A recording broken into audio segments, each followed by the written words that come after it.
All right, everybody. Good morning here. Welcome back to the WM2 podcast show. I'm your host, Eric Castillo, Army combat veteran and life coach at Zimi Wellness Center and Indigenous Sovereignty. Today, we got Soldier Hard. He's a veteran rapper, tanker. He's not artillery, but he's a tanker, so he still shoots a big bullet, so it still counts. I mean, Oh, he'll get a pass there for that. But he's got awesome music. I stumbled across his music 2 years ago from my old platoon sergeant Daniel when I was going through a really tough time with PTSD, and his music really pulled me out the weeds because he raps about real stuff, and it's not just to go collect a paycheck. It talks about trauma. It talks about experiences. It talks about everything that. And if you want to learn about what a veteran thinks, go listen to his music. You want to learn their actions and their thoughts. This is the guy right here you want to listen to. And I noticed that a lot of you guys were liking his page. So and I appreciate that and thank you for that. And I know he appreciates it also. But definitely. right now I'm gonna let him tell a little bit about himself, where he's from, his service, and then we're gonna go ahead and dive into it so that way people can learn more about you. Go ahead, bud. What's going on, everybody? It's me, Soldier Hard. Just a little backstory on me. I did a total of 10 years in the United States Army. I'm a 19 kilo. For those that don't know, that is an armored crewman on the M1A2 tank. I've been doing music, I've been doing music as a hobby since, I was 19, since I was 14 years old. Then when I enlisted to the Army, I still continued to do music, but it was at a part-time basis. Um, and it didn't matter wherever I was deployed. I always still had recording equipment with me. I got three deployments under my belt. Operation Southern Watch, I did the Kosovo thing, and Operation Iraqi Freedom. Um, yeah, and then I do music. I specialize in warfighter music. Um, Before I used to say it was an accident how I started to do it, but I really did it to help me because I know I went to my VA doctor and they told me to, once you talk to the microphone and make music about it. And then I did it, and then and next thing you know, it was just blowing up. It just blew up, and I realized like, oh my God, I could do this, and it can help other people. You know what I mean? So, that's a little backstory of me. I created REDCON-1 Music Group. Um, REDCON-1 Music Group is an all military artist label. Everyone on the label is multiple deployments. As a matter of fact, we got like I want to say 14 deployments between all of us. You know what I mean? We got Jay Duty's in the Marines. We got Panda. He was Army veteran, and Stephen Hobbs, Army veteran. Yep. Oh, that's awesome. Well, I know for me, I did a total of 6 deployments.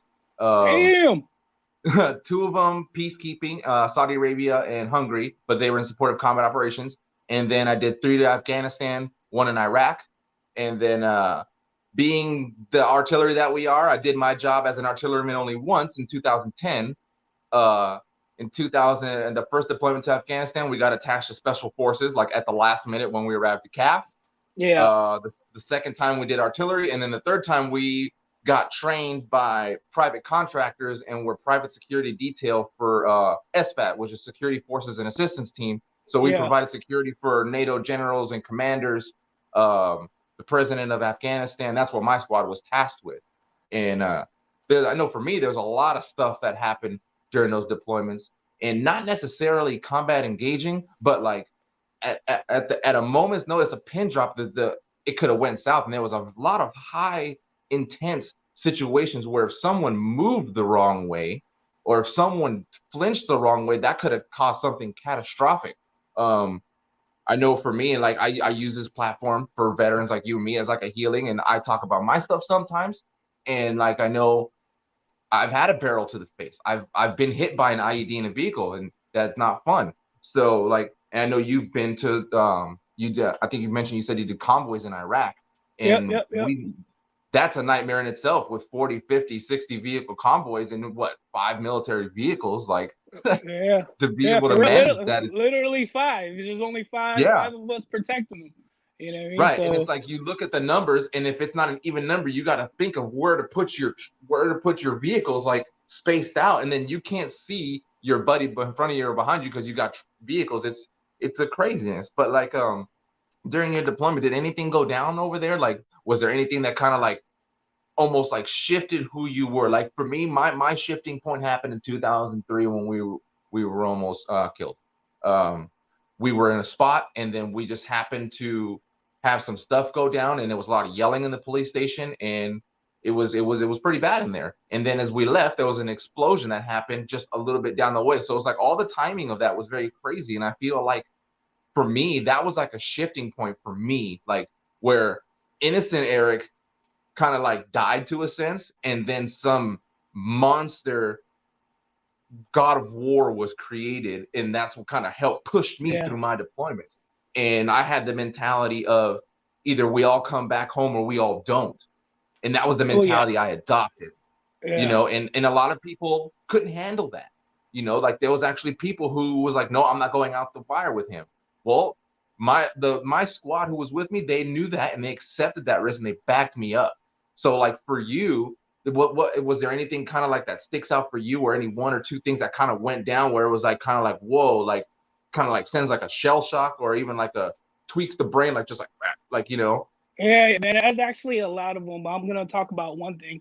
There is actually a lot of them. When we were actually called the contact squad for a reason, because we always got all the contact. You know what I mean? So we're rolling down around Tampa, heading into Bayat, and we get into this crazy fucking. Oh, excuse me. I'm sorry to curse, man. No, you're good. You're good. If it slips out, it's okay. It's a veteran podcast, so you're good. Oh yeah. Okay, well, we're good then. We got in this crazy firefight. You know what I mean? It's just we're letting loose. You know, we're letting loose, and I'm screaming. I'm like, yeah, that was my thing. Whenever we got into any shit goes down, I would scream and get pump myself up, like, yeah, I'd yell at it's happening. And so we're just returning. We're getting shots fired at us. We're returning fire. My gunner, I'm telling, let loose. Just let loose.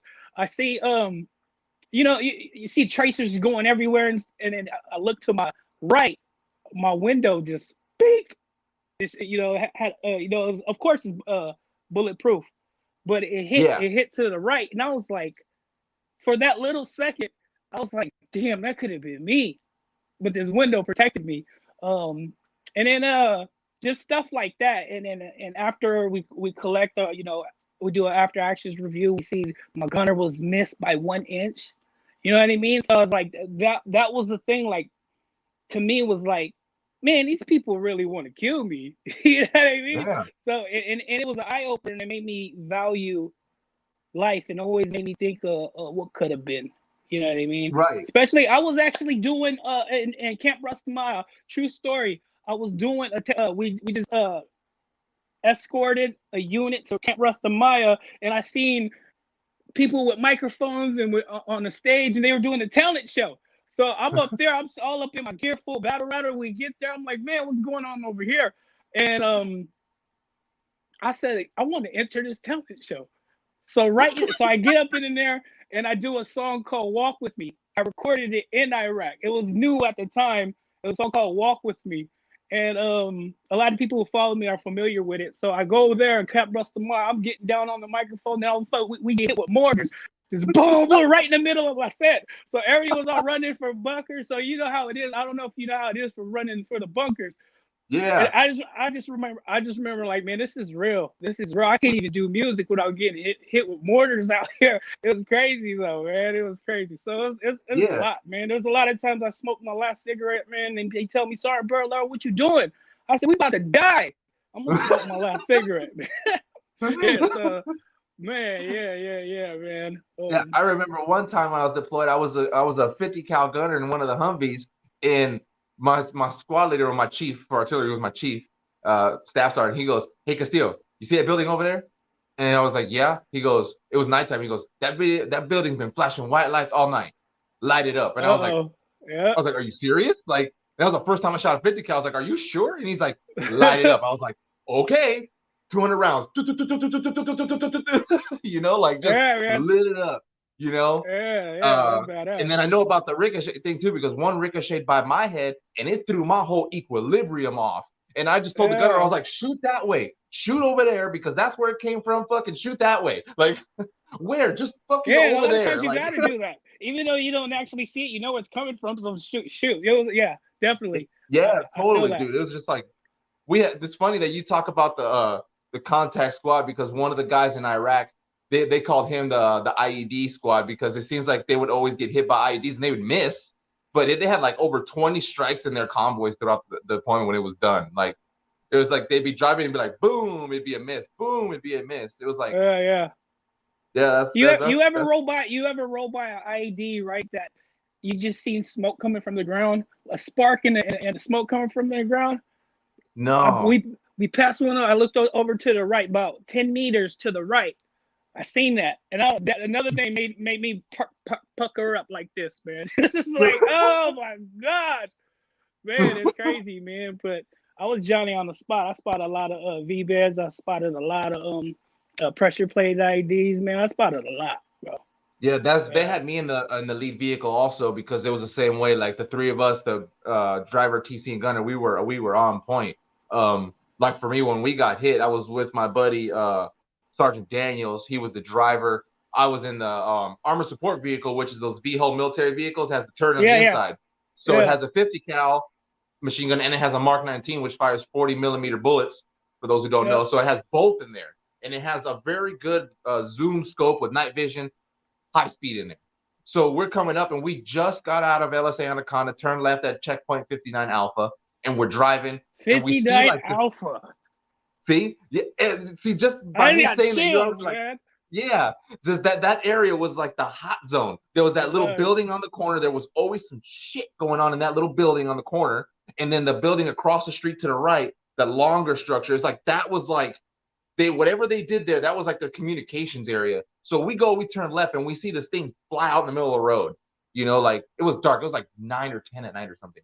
And we slow down because we pulled the scout, so we're ahead. And I'm like, hey, Daniels, what's that, dude? And he's like, it's a dog. And I was like, dude, I have the scope. It's not a damn dog. You know, and I'm zoomed in. We're far away, but I'm zoomed in times like 15 or 20. And I'm zoomed in with the night vision, but it's blurry. So it just looks like a little blurb like this, you know, as it's getting bigger. And he's like, dude, it's a dog. I'm like, dude, I don't even see a freaking tail on it. It looks like a bag. And we're doing this for like probably 30 seconds or so. And we're kind of slowly creeping, you know, what it is. And like, we're like, what the heck is going on there? Like, that's a bag. And we're arguing. And all of a sudden, boom, that joker blows up. And it shredded the vehicle. Luckily, we got those vehicles because if it was a Humvee, we'd have been screwed. And I would have probably been not okay. Like it shredded 3 of the big old tires, the huge tires like you see on FMTVs. Shredded 3 of those. It cut through the Type 3 armor like it was butter. The inside got all like messed up. The windshield was all jacked up. There was like oil going all over the place. I was like knocked out for a little bit. And then I kind of came to, he's like, you all right? And I was like, I had like a headache and stuff. And then we drove back to Anaconda on 3 flat tires. And we get there and they're like, hey, you guys okay? And we're like, I guess like my back hurts, my head hurts. And like, hey, here's another vehicle, go. And we're like, yeah, that's the like, Army. okay. Yeah, we continued on. We Charlie Mike'd and we drove, man. But like, and I did a video a long time ago, actually. It's on YouTube. It's called Emotions in Iraq. And I'll type it here in the chat. So it's like a video I did that I compiled a lot of pictures from that deployment, and my vehicle is actually in that video because all those pictures I took or other people took. So I posted it in the chat so people could watch it. It's on YouTube, and it's like 7-8 minutes.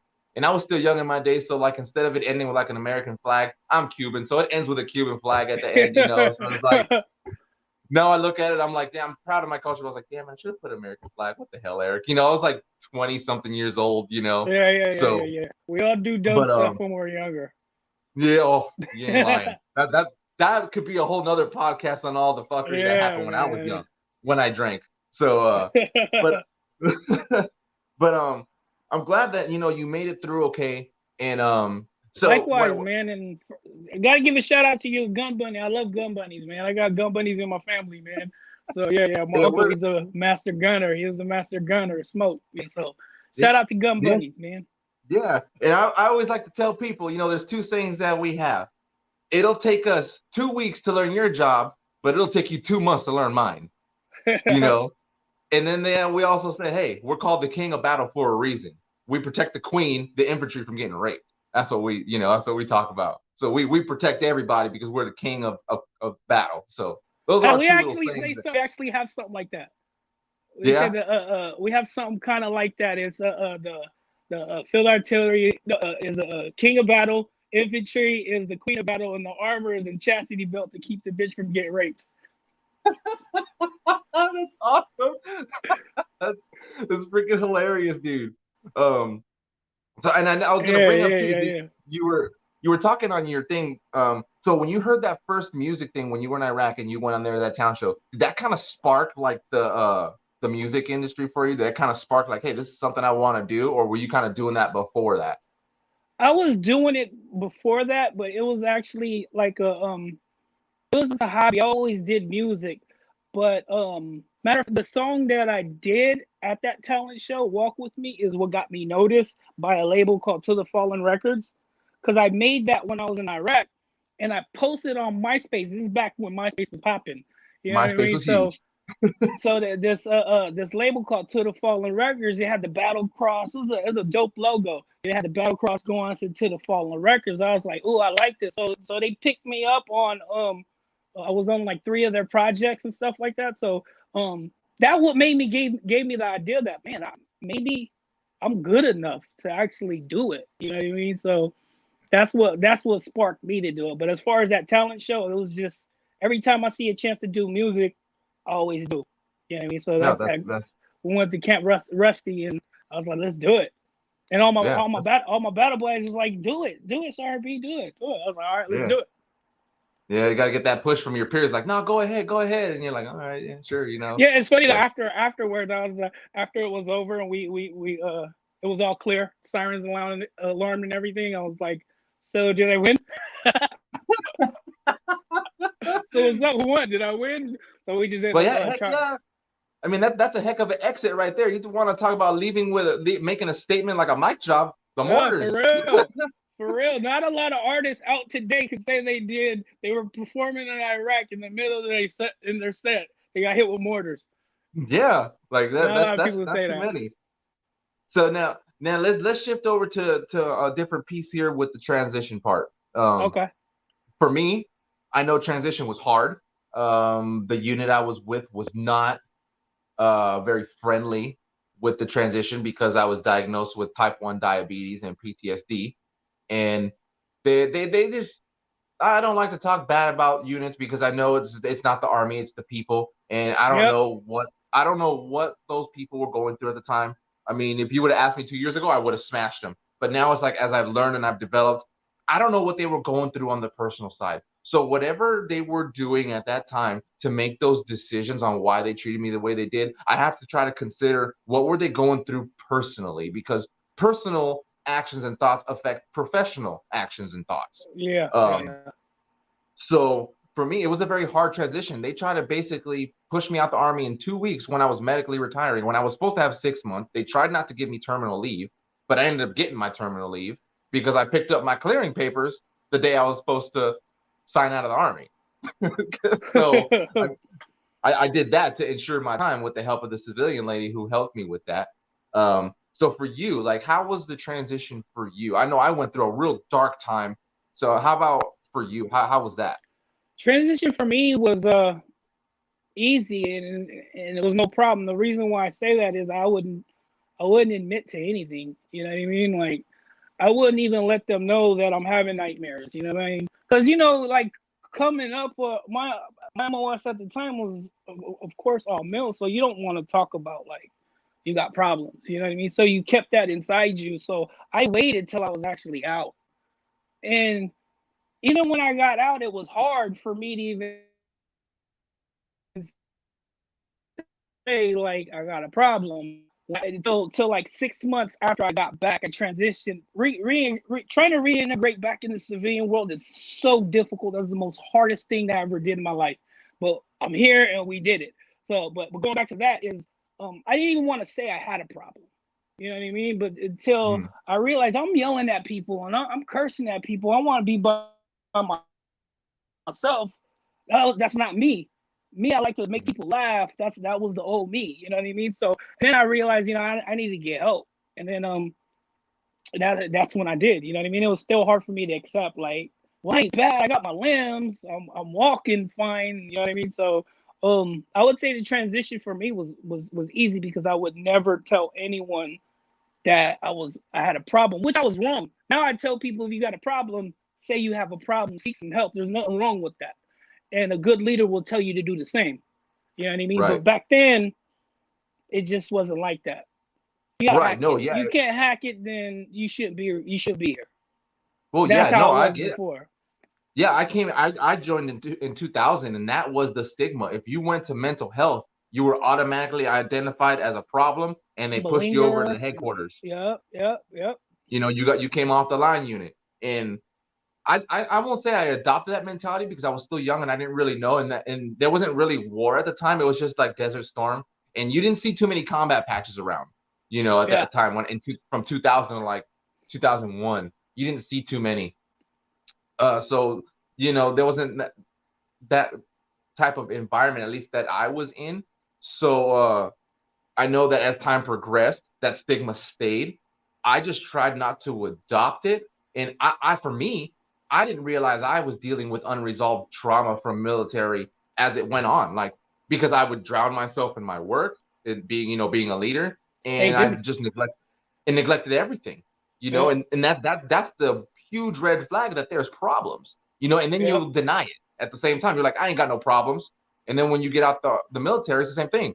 I deny it. I don't got no issues. I ain't got no problems. But really, when you take a look at the third person perspective, no, you do have problems. It's that whole machismo of like, I'm a guy, I can't have any tears, I can't feel this way, I gotta be tough, when really all that does is take a mental toll, and then eventually it's gonna come crashing down on you. And when it gets, you said it right there. It will. It'll come crashing down. And if you're going through it right now, not you, I'm talking about the audience. If you're going through it now and you don't think it hit yet, give it time. It'll hit, and it's gonna hit you when you least expect it, and it's gonna freaking throw your whole world upside down, and you're gonna be like, what the hell? And you're gonna blame everybody else first until you get help. Like for me, mine took getting arrested. That's what took it. And I didn't even know I was getting arrested at the time. And then even then, I almost took down the police officers because the way they were standing. And if it wasn't for the cop being a veteran, stuff probably would have went differently. The way they were standing, I was sizing them up. And then he told the guy to stand, like, for detainee operations, you stand in an L-shaped formation. So you're facing the person and your buddy stands to the detainees left or right. So, and they were both standing at me, and I was still kind of phasing in and out of a combat setting because that's what I was seeing. I'm looking at them, and I'm looking at them up and down, and I think he picked up on it, and he's like, hey, he told his partner, he's like, hey, you need to stand over there. And I looked over, and then that's when it kind of like clicked for a second. I was like, okay, this guy, he's like, hey, I'm a veteran too. And then it kind of started coming down. And then once the cuffs went on, man, that's when everything kind of like set in. And then I was fueled with anger because I got pushed to a limit that I shouldn't have been pushed to. And everyone who knows me knows I'm a calm guy. And I always like to use that meme or that GIF that I see that, like, I'm generally a nice guy. So if I'm being an asshole, you need to ask yourself why I'm being an asshole to you. I love it. So that's like the mentality I go with. So if you say, "Oh, Eric's an asshole," well, why is Eric being an asshole to you? Because he's not an asshole. What'd you do? What did you do to him, or what did you do to piss him off? And it takes a lot to piss me off, man. Like, I don't like to yell, I don't like to scream, because like I think of all like the stuff when it goes to it, like when you're yelling, you get a headache, then your throat hurts, you lose your throat. It's a whole bunch of stuff that goes on, and I don't like it. And it's just negative. It's just not good when you can just talk stuff out, So I've been also, I'm shifting again here, and I'm keeping an eye on time. It's all good. It's all good. No problem. Yeah. I'm watching time too, because I know you got the studio at 12, so I'm keeping an eye on our time here, so I know you have time to get over there. But so for REDCON like music, where do you see it going? Like, what do you, if you can say, like right now, like kind of like, I'm gonna help you manifest something real quick, dude. If Okay. you can put Redcon Music, where do you want it to go? Right now at this level of my life and career is we've been out for 10 years already. You know what I mean? We accomplished so many things. We put out so much music, and right now is I want that continue. Oh, I want that music that we put out to continue to help our warfighters today, because even because the music that we make is so timeless. You could play it 20 years from now and it's gonna be relevant. You know what I'm saying? Yeah. Like the song that we made 10 years ago is relevant for today. Hmm. Is what I'm getting at. So as far as like I'm getting older, man. I'm getting older. I'm 44 years old, man. So I don't know. I really don't know how long I got doing this. You know what I mean? But I do want the music that we created, that I've created, to continue to help people. You know what I mean? So that's where I want it to go. But as far as like being a big star, I have no desire to do that. I had opportunities, but it's just I like doing warfighter music because when you get into the big labels and the big time, they want to tell you to change and don't talk Hmm. about this, do this. And I didn't want no one to censor my music. So always wanted to stay on my own because if I can't paint my picture, then I don't want to paint any picture. You get what I'm Right. saying? Yeah, Yeah. no, I feel you.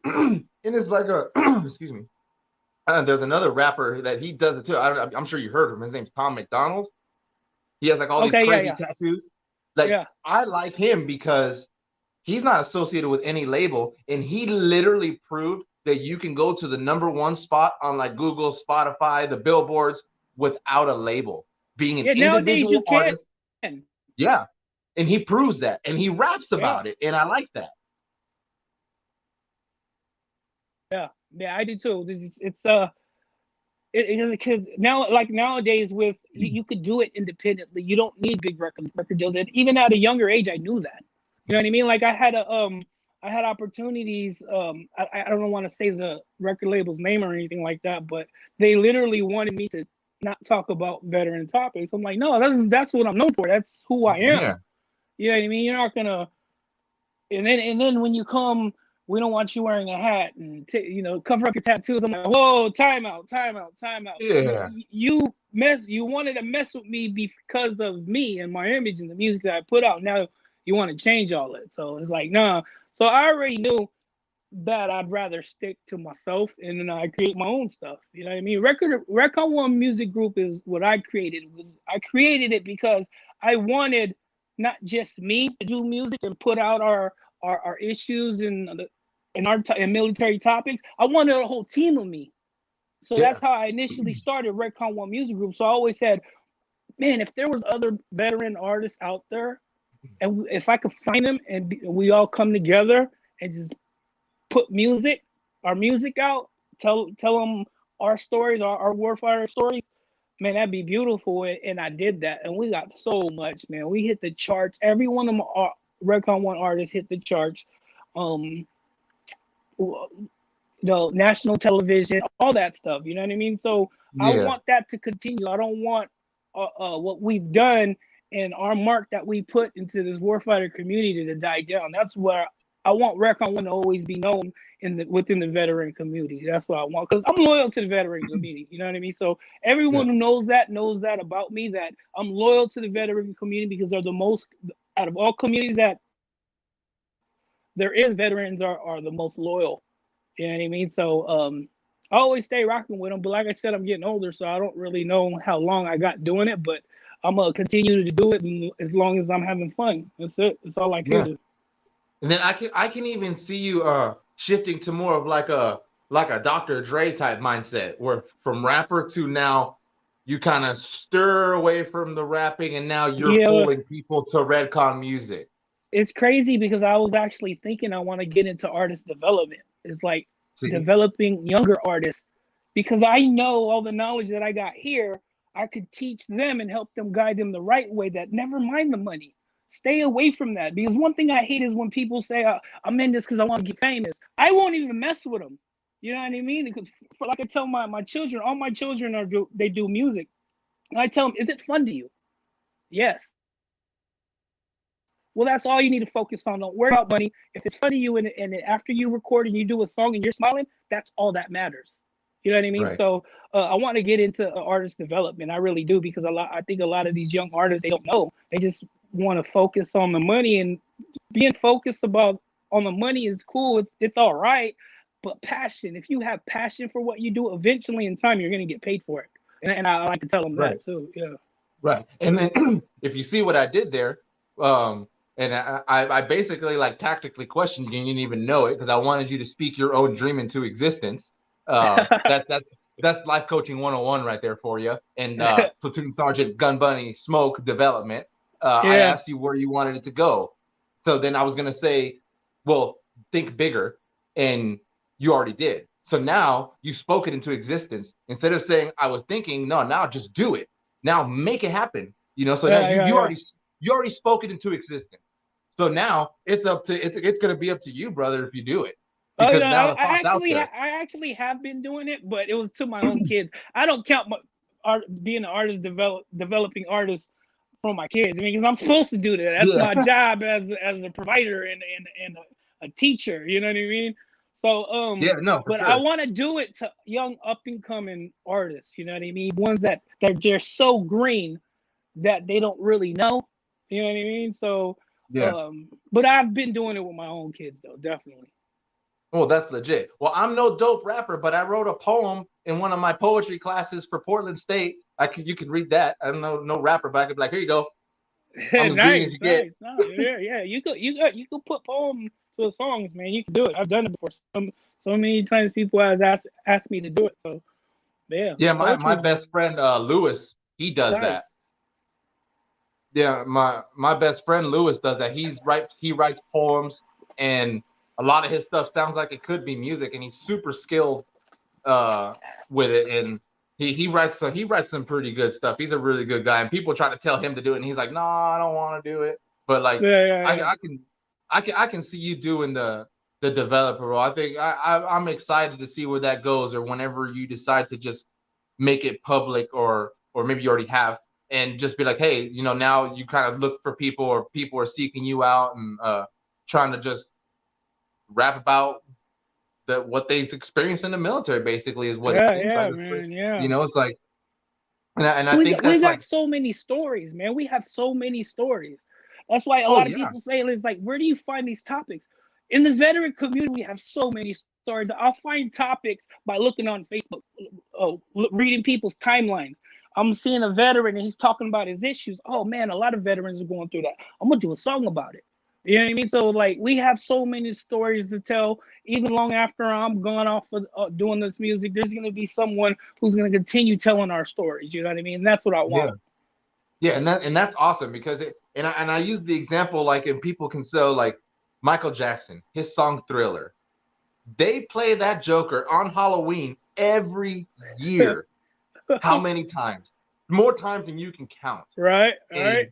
And I think that's like, and I like how, and I use that example because I see that's the kind of direction that you want. That, like, you want someone to be like, you know what, I need to listen to this jam, or let me type something in on the YouTube, and then your song pops up for how they're feeling. You know, I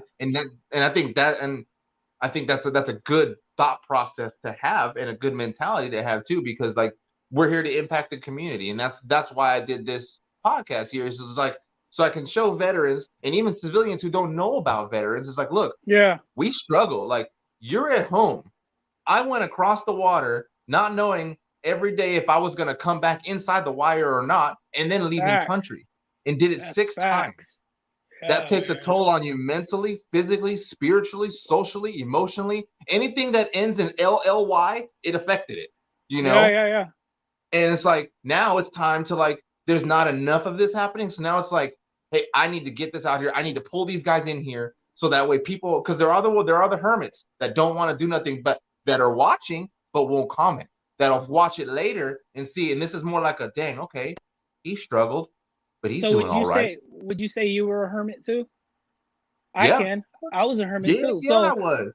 everybody has their time, you know what I mean? So even though they feel like they're a hermit, everybody has their time to where they just unplug and get out the house, and just, you gotta have a mission, man. Without a battle buddy and a mission, you're pretty much done. But if you have Right. your And then, battle buddy and you have your mission, you're gonna be okay. So I tell a oh lot yeah, of people that. I was like that, dude. I didn't want to go out. I didn't want to do nothing. And then I got out of a marriage that was toxic. And then I got out of another relationship that was super toxic after that. And then I was like, boom, by myself. I didn't want to do nothing. It was just me and my service dog. Um, Yeah. and then and then and then I met my fiance now a year ago, and this whole podcast thing was kind of like her idea to push me to do it because like I have a message for veterans, and like and this is not even to be conceited, but like when I speak, people listen, and it's like with your music, when you rap, people listen. People hear what Yeah. you're I saying feel because that. I definitely listened. Like the first time I heard those two songs, Triggers and Red Flags, bro, legit, I literally started crying. I broke down because it was exactly how I felt, like to the T. And Like I that's was what I crying to wanted to my do. I didn't dude, want like people like you crying. I wanted like say for example, name if you could name a famous artist and they made triggers and red flags, it ain't gonna be the same. You know what I mean? no, I'm speaking for us and what we're feeling, what we're going through. Just like how you said you cried. Why did you cry? Because you felt what I'm saying. You know what I mean? If Eminem made that song, you wouldn't have felt it. Like you don't know what it is like being deployed. How can you speak yeah, that? You know what I mean? So I wanted to speak from a frontliner point of view. You know what I mean? So yeah. you related to it. You related to it, and so did a bunch of other people. And that's what I wanted. You know what I mean? So and that's what I mean by timeless. You're gonna play it 20 years from now. You're still gonna feel it. Oh yeah, I still do. Like even when my son when he plays it, and I still feel it, and I still kind of sometimes get choked up a little because it's true, and like he'll be like, "Hey, let's listen to this song," and I'll be like, "Okay," and then we put it, and like I already know what it's gonna do, Yeah. like even now, like I'm not even listening to it, and it's kind of already got me somehow because I know the words, I know the feeling, because what you talk about, I feel, and in the beginning, when people were like, "I want to understand you," I'm like, "You want to understand me? Listen to these two songs right here. This will help you understand me, so you can Yeah. understand Yeah. exactly what's going on up here, And then people were like, when they would come back, they'd be like, "Holy cow, I had no idea." And I actually, Yeah. believe it or You know not, I used one. when Go you ahead. were just saying that, sorry to cut you off, but you're just saying that. Do you know how I get that so many times? And when I was doing this, I never even realized it would happen. War fighters will tell me, I don't know how to explain how I feel to my family, so I play your song, and then they try to they kind of understand. And that's crazy you said that because I get that all the time, and it's like I said what we feel, and now it made everybody help them explain to their loved ones how they feel. You get what I'm saying? And to me, that's just man. You can't put a price tag on that. You can't put a dollar sign on that. To me, that's a Mm-mm. Grammy right there. You know what I mean? So Yeah, that's love it, man. I love it. So and go then ahead. and then Go ahead. even though good, and then even to hit it harder, I used your song Triggers for a presentation I did in psychology at Portland State University. The teacher wanted me to talk about PTSD, and I was there with my dog. And when I gave a little intro, and then I told everyone, "Hey, I want y'all to watch this." I go, "You guys know about veterans, but you don't really know. All you think is when you hear PTSD and veteran, you think crazy.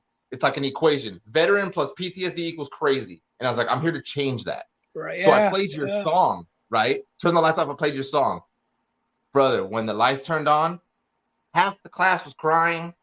Half the class had their hands on their head. The other ones were like this. The teacher was crying. So it's like it was, Wow. yeah.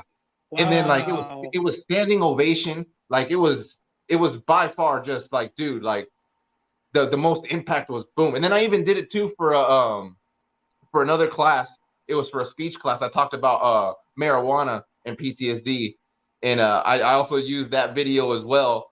And my time kind of ran over, and another class was coming in. They actually stayed for my class, and the teacher thanked me for my presentation and raising veteran awareness. Wow. So just Wow, know, like, man. at least on my account, your music is making an impact when I do use it, because when I use it, I make it a statement to use it because I want people to understand.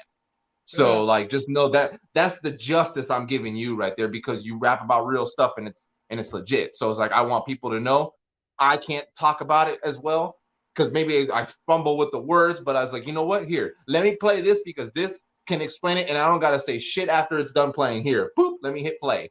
So That's crazy, man. That's crazy. You know why it's crazy to me is because I made that song. I made that song for me. You know what I mean? I made that song to let stuff out, a lot of stuff inside me out. Like I tell people now, like I use triggers in a song called Dear PTSD, and I tell people now if I try to do a song like that, I couldn't do it again. You know what I mean? Because yeah, back then you heard when I did the songs like that, it was here. It was inside me. You know what I mean? And all I did was you could hear the passion, you could hear the pain. I can't even duplicate that now. You know what I mean? yeah, So that's crazy, man. And I never thought that just but for a song that I made for me for my healing would help so many other people. But then when I learned about that, I was like, this is me. This is what I'm gonna do. I'm gonna yeah. help other And people through music. That's what I'm gonna do. oh yeah, it was definitely healing for other people. And it also, on top of healing, it helps people who aren't veterans understand. Yep. And that's Yep. and I think that's one of the huge takeaways from it is the understanding that, hey, this is what's going on. This is like, and yeah, you can't put a blanket statement on it, but like if you want to be generally, this is what someone who experiences combat goes through. Yeah, everyone's different and everyone has their, when you want to get in the fine details, everyone is carved differently with their experiences. But Yep. to generalize, that's what your music does. Your music generalizes it. You know what I mean? So it's like, oh, and then now someone can relate and then they throw their stuff into it and it fits, you Yeah. know? Yeah. Yeah. Yeah. Yeah. It's crazy, man. It's crazy. Some people even tell me, "Hey, bro, your song triggers cause triggers." You're for real. Like, And I feel it's it. like, I feel it because even when yeah. I listen to it, it makes me remember back then. You know what I mean? So Yeah. And then I used the song Red Flags for when I talked about it in another psychology class with the same teacher about suicide awareness. So like I used that song, same reaction, different class, people crying. The teacher didn't cry this time because she knew because I let her watch it first, so she got all her stuff yeah, out before. But like the class, they were just like they couldn't believe like, and then like I took questions and they were like, "Is that real?" And I was like, and I told the girl, I was like, "Sweetheart," I go, "That's as real as it gets." You know, uh-huh. like it doesn't get any more real than that up there. You know, like that's what happens. Wow. That's what goes on. And she was just like, as I was talking to her, she's like, she covered her face. And then being peripheral vision, I see other people, like one dude took his hat off and you see him, he's like, whoa, like, because it hit hard. Like I hit a whole bunch of people's and I pulled on heartstrings and I basically smacked them upside the head because they didn't expect it. So I like Yeah, shell shocked a classroom of like 50 students, that's you crazy, know? man. Makes me think how many people, how many veterans like you are doing the same. You know what I mean? It's just like it's Yeah. beautiful, man. It's just helping people. You know what I mean? Or like you said, helping people understand. That's even Yeah. a blessing right there. You know what I mean? Matter of fact, And red that's what I, flags. You talked on red flags. My brother right there, Marty Gonzalez. He passed away November. He's the one who gave me the idea for the song Red Flags, man. You know what I mean? He called me one day. He goes, "You know what this veteran suicide rate is?" I said, "It's 18." He goes, "No, it's 22 now." And he said, "You got to do a song about it." That's how I made Red Flags, man. I got my nephew right there. He passed away December too, so that's why I got him up right there. They're always with me. right, of course. And of course for them, you know, till Valhalla on the other side when we Yep, meet yep, again. That's what the veterans say, till Valhalla. So yep. that's it's always for them. So and we're gonna wrap it up here because I know you got to get to the studio. But like if Oh you my can God, send has them, it been 45 minutes already? bro, it has. That's crazy. I could have said, man. I Yeah. could have So, swore it was like already 20 minutes. yeah, right? I mean, hey, that's what happens when you talk about Wow. engaging stuff. You don't even realize time. So Yeah, but like man. what here is now people who know the podcast who watch, if you can give a message, right, for veterans who are listening, the guys in the back who don't want to talk, who are kind of just watching from a distance, or the ones who go, oh, I see you, I see what you're doing, or the ones who are literally just tuned out, unplugged, but they just managed to listen to this one because they see your name and they want to hear, oh, well, what's this about? And they take the time and actually make it to the end. what message you got for them. I want to bring out two things. I do want to tell them two things. I brought it up earlier, but I really want to stress it now. The only way you're gonna survive life after the military, life after combat, I like to say, is you need two things. You need a battle buddy and a mission. You know what I mean? Because while we're in, we had a mission. We was important. We was somebody. Yeah. But we got out. We feel like we're nobody. You know what I mean? We need a battle buddy and a mission. Your mission is doing this. My mission is doing music. So that's just an example. That's what we need in order to survive. We can't self-isolate. We got to unplug, get out there, find something that you're passionate about, something that makes you feel good.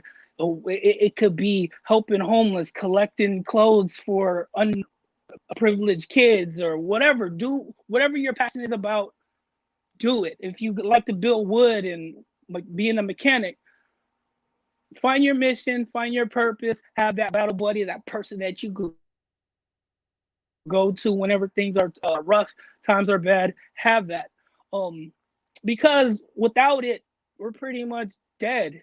But with them both, we're deadly. We can't be stopped. You know what I mean? And another thing is, yesterday, here's my other thing that I want to tell warfighters, man. Like yesterday, a year ago, our past is the past. It's over with. It's not real no more. It used to be real, but right now it's not real. So don't make right now decisions basing them on the past, because like I said, it's not real no more. The only thing is real right now is this right here. What I'm looking at you. This is real. That's all that matters. It's moment right now. So never mind the past. It's there. It happened. It's not real no more. We only make it real when we bring it up and we make decisions based on the past. So yeah, that's what I want to put out. That's legit. That's awesome. So for those listening, take that in.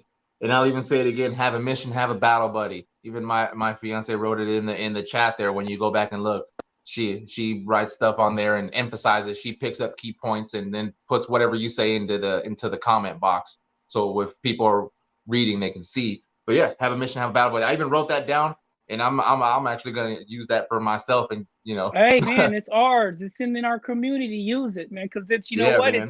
It's gems and it's roses. It's real. You know what I mean? So, and I appreciate you for coming on, man. Thanks for having me, bro. It was not even an interview. We were just talking, man. I loved it. Yeah, totally, man. Like it's I appreciate you coming on, and like I know like you had the busy stuff going on, and like I was like, well, I just reach out to people and I just kind of throw vines out there and see who grabs. So I appreciate you coming on. I know my son's gonna be stoked when he watches this because he loves your music. Son, man. Tell him hello for me, man. Yeah, I'll tell him.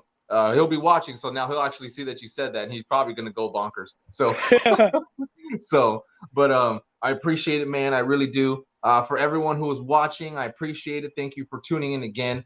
I do one every week. Been pretty consistent. So follow this page. Tell your family. Tell your friends. If you want to learn about the veteran community, watch this page. Go look at the videos that I've talked with other people. Go check them out. I'm just want to make an impact, and you want people to understand, have them tune in here. We got veterans like Soldier Heart over here who have their experiences, but they talk about how they made it through. And I think that's what's important. And with everyone else I've had come on here, like I've had Jake McLaughlin from the show Quantico. He came on. He's a veteran. He was in the surge during Iraq. I did not know that. So he came on here. Well, I'm gonna have to be a rapid listener, man. I'm gonna have to keep tuning in and watch too myself, man. Thanks. Thank you. Yeah, every week. And then I'm also in the works of having Jessica Lynch, the POW. She's gonna come on. Yeah. So we're hashing out some dates because she's a single mom, so it's kids in school. So we're throwing dates back and forth, trying to get that set up. So there's and I'm bringing awareness. So it's like, tell your family, tell your friends, follow and share. So that way, if you want to learn about the community, if you want someone to understand you, veteran, have them watch, especially this one. All of my podcasts are great. There's not one that's better than the other because every single person offers a different message. And that's the intent. Different message from a different perspective. And I'm going to cover all the bases. And when they're covered, I'm just going to throw some new bases down and cover them. So thanks for watching, people. Brother, thanks for coming on. I appreciate it. Thanks for having me, man.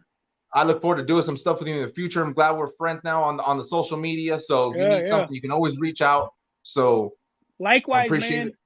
it. Doing All what you right, do, cool. doing what you do, you got a lot of stress. If you need someone to talk to, I'm here for you, man. All I right. appreciate it.